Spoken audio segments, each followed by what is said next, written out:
Roberto, welcome to the Livesport Daily podcast. Thank you very much. I would like to start with the time when you played for Lazio and were coached by Czech coach Zdeněk Zeman, who is still a bit of underrated person in European football or maybe in Czech Republic. How do you remember him? Zdeněk Zeman. So my first year was with Dinozov, and then Mr. Zeman came in my second year, and it was two completely extremes. You know, we went from probably a conventional, traditional coach to a new, innovative coach with different ideas, and the ideas that he had were very, very exciting and very interesting. I mean, the team, we played offensive. We played some of the best football they've probably ever seen until then in Italy, you know, 4-3-3, and everybody was attacking. We found it sometimes a little bit difficult to find the right balance between attacking and defending. But in terms of a player, it was very enjoyable. It was hard work. He made us really work very, very hard during the week pre-season. He's very famous for his hard training sessions. But I had a great time with him. We finished really high in the table. I think we finished second and third in those 2 years. We had a really good team, played some incredible football, and many of the skills that I learned with him as a coach, I used, or some of them I used when I became a coach as well. And what was the most important thing about his philosophy of football for you? Oh, he was just attacking. He wanted the team to press high, having a high line. And we're talking about mid-90s. You know, now, you know, we are used to seeing players or teams play with high line or more so. But back in the 90s, mid-90s, there weren't many teams that were playing like that. So he wanted us to play always really high line, almost on the halfway, press really high up. And then we had three attacking players, you know, 2 wingers, 1 strikers, 3 midfield, 4-3-3, and the 2 number 8s had to overlap the strikers, the wingers that were cutting inside. So it was exciting to watch as well, but also to play. And we used to practice the drills, you know, the tactical drills every day in the training session, every day, every week. Which coach influenced you the most in your life? Well, it was in Switzerland, my first coach, or not my first coach, but the coach I had in Switzerland that was my teammate and became my coach. He really opened up my eyes in terms of playing football out from the back. So he moved me, when I was still very young, he moved me from a central midfield player for 1 season. He moved me into a centre back because he wanted to build the play up from the goalkeeper. And I was a technical player, so he needed a technical player at the back. And from the back, you can see a lot of what's happening in front of you because everything is there. So that really helped me to develop an understanding of how football, you know, is played or should be played. So he was very important for me. He then became the coach for the national team in Switzerland. You know, Rolf Fringer is his name. And then Arrigo Sacchi in the national team. He was also he was very innovative when he was beginning of the 90s in the national team. Obviously his successes with AC Milan are world famous, and also the way the team played, and you know, we tried to emulate that in the national team. And then I had Rucolit, you know, his Dutch mentality combined with a bit of Italian experience, but also it was always about playing football, you know, ball on the ground, playing football, playing the ball, you know, retaining the ball, possession ball. And he was a playing manager, right? He was a playing manager, yeah, at the beginning, and then he became manager. But I remember his philosophy was always, you know, we need to retain the ball, you know, we need to have the ball so that we can decide what to do with the game. What do you think about current Lazio and its position in European football?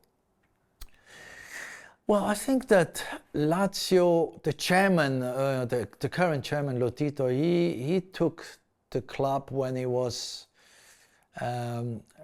almost in financial bankruptcy, right? And so he restored the club to a domestic force and also in the last decade is a club that played in the Champions League, in European competition in general, and also, let's not forget, is financially stable and sustainable. So I think he's done a wonderful job for the club and for the supporters.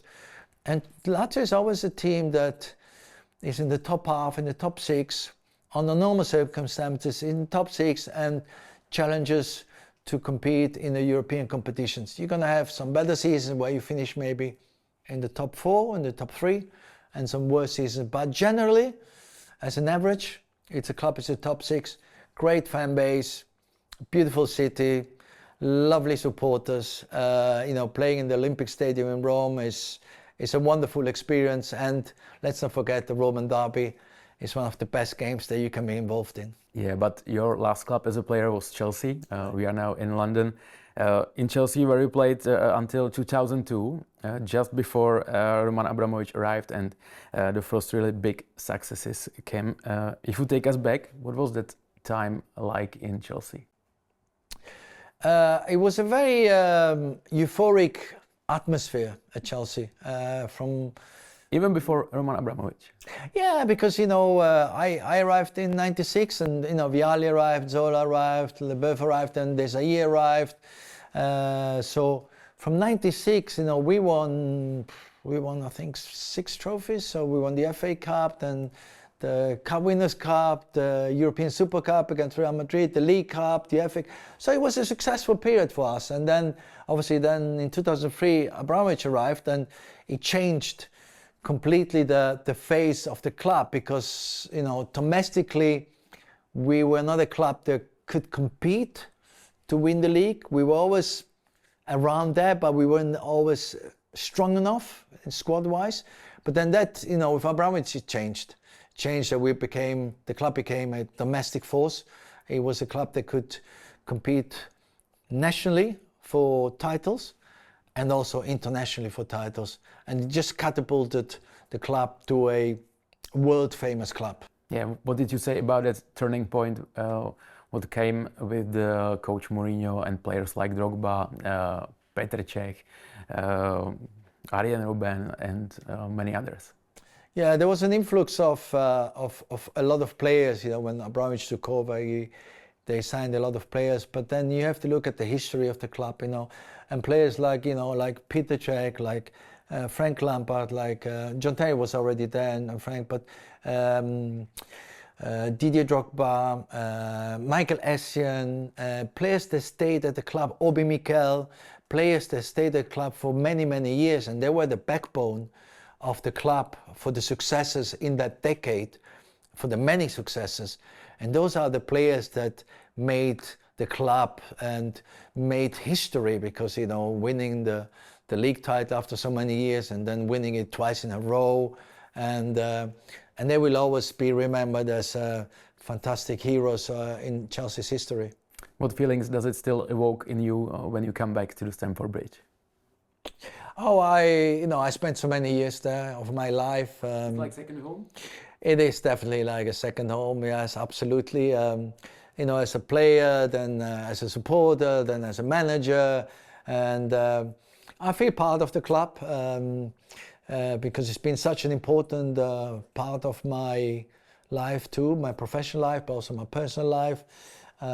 So I have always really deep emotions when I go to Stamford Bridge. Yeah, definitely. You are a club legend. When I walked through the official store yesterday, your jerseys were still being sold. So do you think you have a bigger name as a player or as a coach in Chelsea? I have no idea. I never spent a second thinking about that. I have no idea. I don't think about that, to be honest.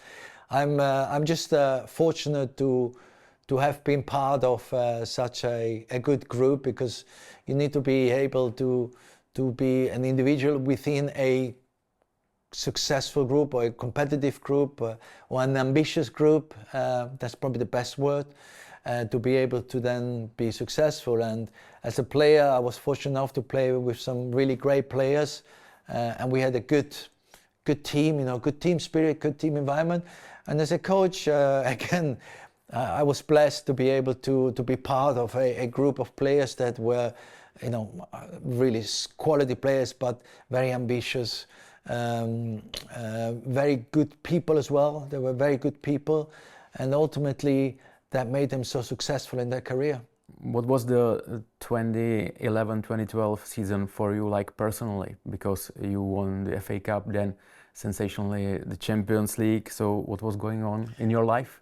It was a roller coaster season, because first the season was going so-so. We were struggling a little bit in the league, and we weren't playing as good as we wanted to play, and there were some issues, and so it was really roller coaster, also in emotions, because Andre Villas-Boas, we became very good friends, and then he left, and I was asked to stay until the end of the season, and it was a challenging time. It was not an easy time, but challenging, but enjoyable. And the way it ended, obviously nobody could foresee that. It was the best ending to a movie that you probably played in your head. Yeah, and what is the first thing that comes to your mind when the Champions League campaign is mentioned? Because you eliminated Napoli, Benfica, and Barcelona during your campain in Champions League. I still think the best game was the return leg, the second leg at Stamford Bridge against Napoli, because we had to overturn the 3-1 defeat from the first leg, and I can remember so vividly how electrifying the atmosphere was at Stamford Bridge that night. It was such an amazing game that the team played as well, and believed that we could overturn it, and Napoli was very good too, and we scored the goal, and then we scored the second, and then they score, and then we scored the 3-1, and then it's really tight, and then at the end we managed to get through, and I can still hear the noise of the fans as they erupted to celebrate that we had won the game. And then, of course, famous final against Bayern. What were the last days before this match? Because you couldn't count on John Terry, Ramirez, Ivanovic, Raul Meireles. Yeah. Well, from one point of view, it was easy for the team selection because 4 players were not available, so it was easier. I didn't need to upset anybody. On the other hand, it was a big. I had to figure out how to put the team selection because I think Ryan Bertrand played. Ryan Bertrand, I gave him his debut because he was the guy. As a player, he gave the team the best balance on the left side. So it was a good week. It was a nice week because you have 7-8 days leading to the final, so you can try and actually train properly and try different tactical formations, and also looking forward to the final. And then as you get closer, you get a little bit more tense, and you make final decisions, and then that's it. Once you prepare the team, you did your best, and the team is well prepared and for the challenge, and then it's up to the players. But luckily we had a very good team and very good players, and Peter obviously he saved some magical shots and penalties, and it's a shame that people cannot see the preparation that is behind his performance, because people see the performance on TV, but to get to the performance, there is a lot of work behind it. Now, it'd be actually nice one day if he would explain how much time he would spend with his goalkeeping coach for the game, and looking at the players that would take the penalties, the players that would take the free kicks. It'd be actually a nice little documentary that he could do. Yeah, maybe one day. Yeah. Where was the biggest celebrations in your football life after this match? It was a great party. I'm not sure that the club actually planned the party, but we went back to the hotel, and there was a rooftop, and so everybody, the players were there with the families, and I didn't sleep at all that night, and neither did my kids and the other players, and it was a wonderful night. Maybe a little bit unexpected, but probably more enjoyable because it was a little bit unexpected. By the way, where and in which club did you like the most from the perspective of your overall life? Again, I was really fortunate because I went from a small town in Switzerland, Schaffhausen, which is mostly famous for IWC watchers now.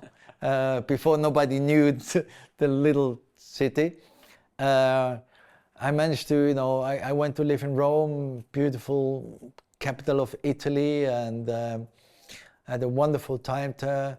And then I came to London again. It's one of the global cities of the world that many people visit. And so, I was fortunate. I always had a good time, but for me, it doesn't really matter where I am. It matters more who I am with. And I was always surrounded by, good people. And then I met my wife and then my children. Before I had my parents and then my sister, my friends from Switzerland. So it doesn't really matter where, more who I'm with. Yeah, everything is about people. Yes. You played as a holding midfielder, similar to Arteta or Guardiola. So do you think that this position is simply made for future coaches? Well, Carlo Ancelotti was one. Yeah. I don't know. I think as a holding midfield player, you need an understanding of the offensive side of the game, but also the defensive side of the game, because you're involved in both. So I think it gives you a overall understanding of how football should be played or what your role is. And I don't know, maybe it's just a coincidence, but I mean, those guys are definitely the best coaches in the world, for sure. But there are also other coaches that either never were football players or were in different positions. So does it mean that in 15 years we can look forward to coaches like Rodri or Declan Rice? Well, we have here in the UK, we have Frank Lampard. There is obviously also a very good coach and he's doing fantastic well with Coventry City, Cesc Fabregas at Como. So it seems like that position bodes well for a future manager. Have you always wanted to be a coach? No. I didn't know when I was playing. I didn't think about becoming a manager. When I finished, I didn't know whether I wanted to be a football coach. I didn't really know what to do because I finished a little bit early. But it wasn't in my head, no. Why haven't you been coaching anywhere in England for quite a while now? I finished Aston Villa, and then I started to do different roles in football, and then suddenly I started to enjoy that side of a role in football, and they also gave me a good balance in my life and social or private, professional and private life. And then you get into a new rhythm of your life and you think, actually, this works quite well for me.